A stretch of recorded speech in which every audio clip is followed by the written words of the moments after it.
dia faly mifampidinidinika sy mitafatafa amintsika rehetra mpanaraka tsy tapaka ny fandarana Jeanne Forêt Santé aty Canada indray ny tenako. Ny lohahevitra izay hoadiadintsika eto izany dia ny lohahevitra izay mitondra ny lohateny hoe iza ireo mpampianatra mahay indrindra zany tamin'ny fiainanao. Fiainantsika zanak'olombelona izany. Tany am-pianarantsika zany dia nisy an'ireo karazana mpampianatra izay nanana ny naizy azy tokoa ary nanana ihany koa an'ireo hoe karazana ireo marika izay omen'ny mpianatra zany dia misy ireo mpampianatra izay titian'ny mpianatra kokoa zany dia misy ny mpampianatra izay tsy de mba akasitrahan'ny mpianatra ary misy ny tena hoe tsy tian'ny mpianatra mihitsy izany ary mahazo an'ity karazana surnom ity zany. Ireo karazana mpampianatra izay hoe tian'ny mpianatra zany dia matetika ireo mpampianatra izay mahay mampita ny fampianarana izany ary mazava tsara amin'ny akamaroan'ny mpianatra zany ny zavatra tiany ampitaina. Dia matetika moa zany ireo karazana mpampianatra ireo dia ilay hoe efa manao tsara ny préparation ny zavatra izay tiany ampianarina zany dia ny mialoha mba ho mora zany ny fandraisan'ny mpianatra azy ary efa voahofana tsara ihany koa zany tany amin'ny toerana izay ny anarany an'io karazana fampianarana io izany. Dia matetika reny karazan'olona reny zany dia malaza ao amin'ny toeram-pampianarana zany ny hoe tena Ramose Benoît tena mahay mihitsy, mahay mampianatra matematika. Misy kosa nefa zany ilay hoe mpampianatra izay hoe voatsikera zany fa hoe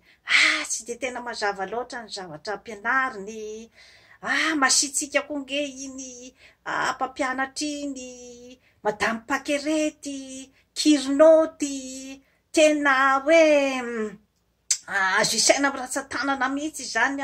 ny ankizy izay hoe mahazo naoty tsara zany Madame Paquerety de omena n'ity karazana surnom rehetra ity zany Madame Paquerety. Nefa ireo mpampianatra rehetra ireo zany dia mpampianatra izay hoe samy nitondra zava-tsoa daholo izany ho an'ny mpianatra tao na ohatry ny ahoana zany ny toetoetrany sy ny fombafombany sy ny hoe fitiavan'olona azy zany ny fitiavan'ny ankizy azy dia nitondra zava-tsoa daholo ireo. Ny antony de ny hoe ilay mpampianatra izay atao hoe mahay mampianatra satria izy zany mahay mipetraka amin'ny toeran'ny mpianatra tsirairay izy zany ny amin'ny hoe fomba ahafahan'ny mpianatra tsirairay zany mandray an'ilay fampianarana ao anatin'ny karazana zany hoe facilité kokoa zany, hoe moramora kokoa zany ny andraisan'ny daholobe azy. Misy nefa zany ilay mpampianatra izay hoe ato amin'ny resaka recherche zany no tiany andehanan'ny ankizy bebe kokoa.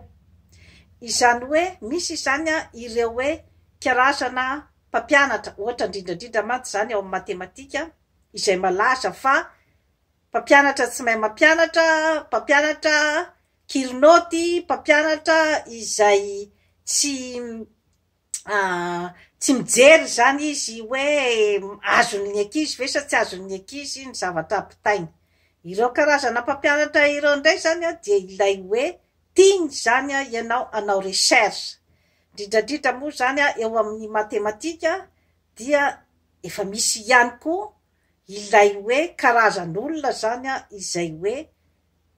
ao anatin'ny genetika mihitsy zany ny hoe olona mahay matematika. Zany hoe efa teo amin'ny razambeny sy ny tany alohan-tany zany a no olona efa mahay mikirakira zany a ny matematika zany hoe fa misy ny cerveau-ny olona zany a matematicien ka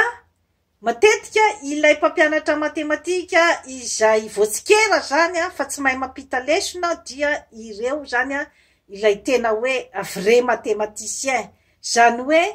izy zany a eritreretiny zany hoe ny olona rehetrarehetra dia mitovy aminy daholy ary tiany zany a ny hoe ikaroka ny mpianatra zany eo mantsy zany nipetrahany zavatra rehetrarehetra izany hoe ireo mpampianatra matetika lazaina fa tsy mahay mampianatra zany izy a dia mametraka fotsiny zany a ny hoe théorie en général dia manome fotsiny izy a karazana directive amina problème anankiray zany izay ho résolviavana zany hoe izy zany a no manome ny principe général principe de base ozy izy ny fitenenana dia mampiseho aminao fotsiny ny hoe fomba famahana olana amin'ny akapobeny fa andrasany zany a ilay mpianatra ikaroka zany a any lay olana amin'ny endriny maro samihafa rehefa avy eo fa karazana directive fotsiny zany no nomeny hanka visy dia visy zany a no mahatakatra an'izay hoe zavatra tiany ramatoam-pampianatra omena zany a amin'ny mpianatra izany hoe ilay akizy mpianatra hoe efa tena natao ikaroka zany manana n'ilay hoe esprit mpikaroka zany a izay no mahatakatra zany a ny zavatra tiany ilay mpampianatra omena de matetika moa zany a tena hoe ilay a tena hoe akizy mahay tokotrany zany a no mahatakatra n'izay hoe zavatra tiany mpampianatra ampitaina izay de matetika ireo karazana akizy izay hoe mahatakatra n'izay zavatra zay a mahazo noty tsara zany a olombitsy mahazo noty tsara ao amin'io a karazana mpampianatra io zany a dia matetika izy a manatona n'ilay mpampianatra hoe fa ahoana kay ny fanaovana n'ity zavatra ty midiskity zany amin'ilay mpampianatra rehefa misy zavatra tsy azony ohatra eo zany a de efa misy koa zany a an'ilay ataontsika hoe zany hoe esprit de débrouillardise zany hoe ilay saina hoe tsy mijanona fotsiny eo zany rehefa hoe tsy mazava lay zavatra tiana ampitaina fa manatona ny mpampianatra ary dia manontany fanazavana aminy hoe ahoana kay inona ny tena tianao ambara am'ty zavatra ray ty matetika koa zany a ireo karazana mpianatra izay hoe afaka mahazo noty tsara amin'ny mpampianatra io dia ilay mpianatra izay hoe mikaroka izy zany any an-trano mikaroka ny vahaolana hoe inona zany a ny fomba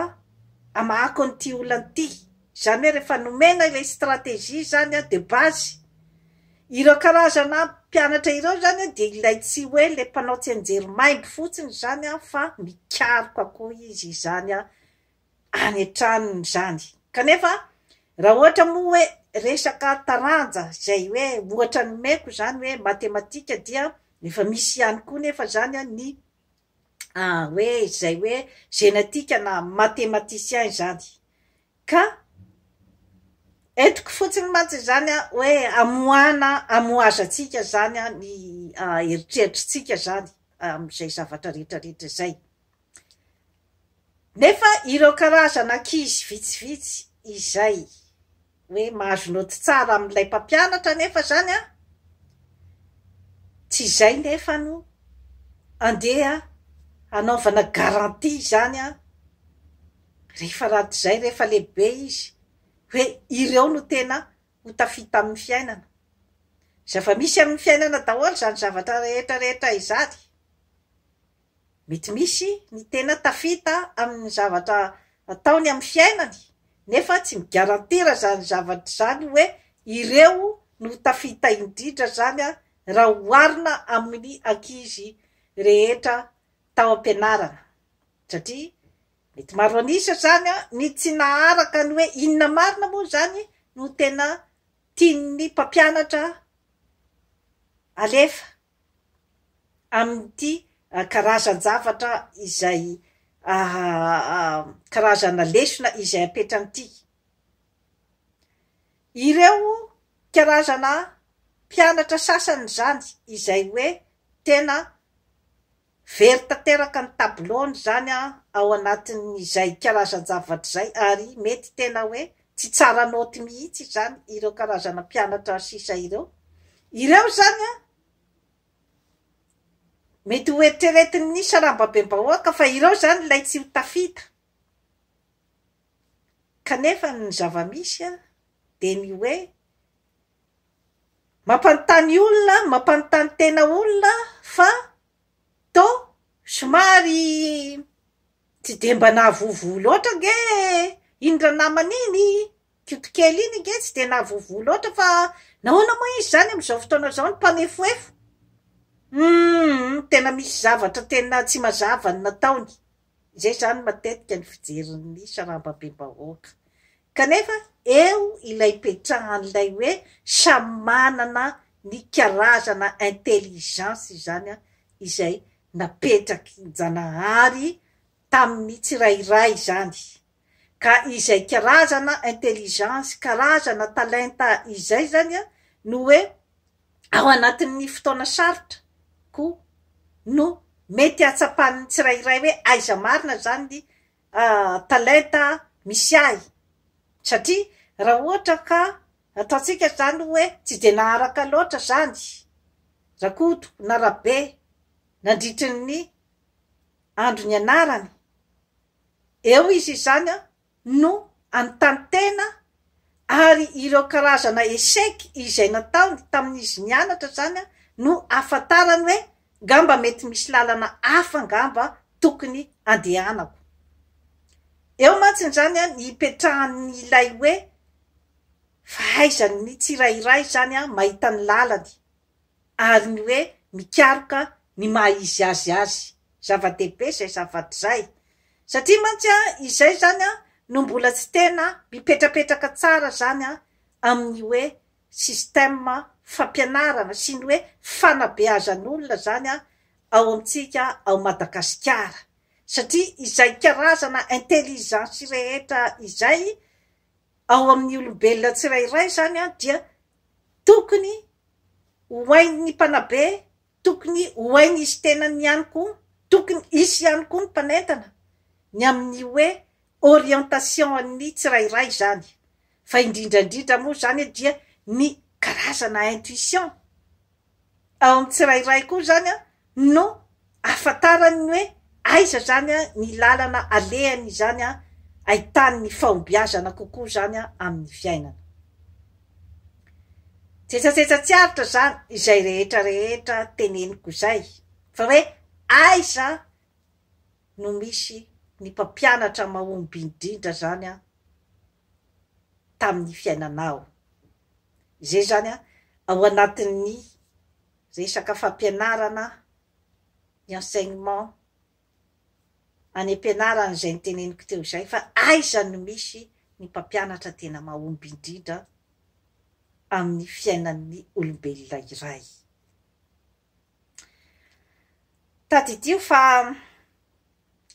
ny olona rehetra izay mifanena aminao tamin'ny fiainanao na olona nanao ratsy ianao io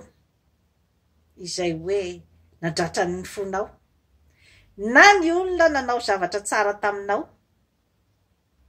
tadidio fa ireo karazan'olona rehetra ireo no mpampianatra anao voalohany indrindra amin'ny fiainanao oabolan'ny sinoa zay zavatra zay naratra dia naratra ny fonao ohatra fa nisy olona izay hoe namitaka anao ohatra na tena hoe nanao zavatra ratsy taminao mihitsy izay nadratra ny fonao zany de tena manozony ianao zany na ilaza an'ity karazana teny mahery izany mikasika ny olo io tena hoe ao anatin'ny olona sy tianao mihitsy izany eto ambony tany ny olona iray tadidio fa iny olona iny no nanome expérience anao ary nampianatra anao fa misy karazan'olona toy izao sy toy izao ane amin'ny fiainana ka tokony zany ianao mahay makalesona zany ny amin'ny hoe expérience izay hitanao tamin'ny olona iray fa ny zava-misy matsy zany de misy ny toe-javatra miveriberina foana satria tsy nahay nakalesona ny olona iray fa ilay fahazarana ny amin'ny hoe tena iny olona iny mihitsy ny olon-drasy tena iny olona iny mihitsy ny olona tena tsy vanina fa izao sy izao sy izao daholo ny zavatra nataony any miditra koa ianao atao amin'ny olona anankiray zany dia mbola ny tantara teo ihany koa ny miverina fa mbola nanao an'izao sy nanao an'izao anao koa ilay olona tato rehefa nandeha tato ianao zany amin'ny mifindra olona anankiray koa zany de ozy mbola mitoy ihany koa ny tantara tena olona tsy vanina tena inona loatra ary ty majoa ty fa de sendra olona tsy vanina foana amin'ny fiainana misy zany zavatra zany na eo amin'ny resaka fitiavana zany na eo amin'ny resaka finamana na eo amin'ny resaka fidirana ao anatina gropy dia matetika miseho zay zavatra zay dia ilay hoe tsy maintsy rakoto na rabe na rasoa no diso fa ianao tompo-tena zany tsy manao analizy ny tenanao hoe inona nefa zany no fahadisoko tao anatin'izay karazana hoe blessure na ratrapo na azo anao tamin'ny fifandraisana tamin'ny olona satria raha vao tsy manao an'izay analizy izay ianao hoe inona zany responsabiliteko tao anatin'izay karazana fifandraisana sy karazana fifandonan'izay dia amerina an'izay karazana episody izay ianao mandritry ny androm-piainanao iray manontolo raha tsy ianao mihitsy no maka ny lesona tamin'ny fifandraisana tamin'ilay olona tsisy hafan'izany koa ny olona izay manao soanao raha misy ny karazana fakasitrahana izay avy any aminao zany amin'ny olona izay nanao soanao dia hisy kokoa ny fiatsarana eo amin'ny fiainanao fa ny zava-misy matsy zany de ny hoe ny tsy fahaizana makasitraka izany hoe izay olona rehetra manome zavatra anao izay olona rehetra manao soanao dia eritreretinao fa gratuit daholy izay zavatra zay ary dia zavatra atolotra anao ambony plateau satria tomanjamanja aho zany tsaratsara maso malefadefaka fiteny tsaratsara bika de eritreretinao daholo fa mendrika anao zany ny omena zavatra amin'ny olona rehetra izay andalovanao tadidio anefa fa takalo ny fiainana mety nanome anao rakoto tamin'ny andro iray dia tsy niavinao ny zavatra nomeny tsy voatery akory ianao tsy maintsy hanome valiny an'ilay olona kanefa kosa misy ihany an'ilay karazana hoe fifandraisana amin'ny maha olombelona dia ny hoe tsy madaka bavafo zany andrakoto izay nanome anao an'iny zavatra iny satria matoa nisy ilay karazana fandakana bavafo andrakoto na rasoa na rabe dia tsy fantatrao zany ny lanjan'ilay zavatra nomena miditra koa ianao zany ato amin'ny olona iray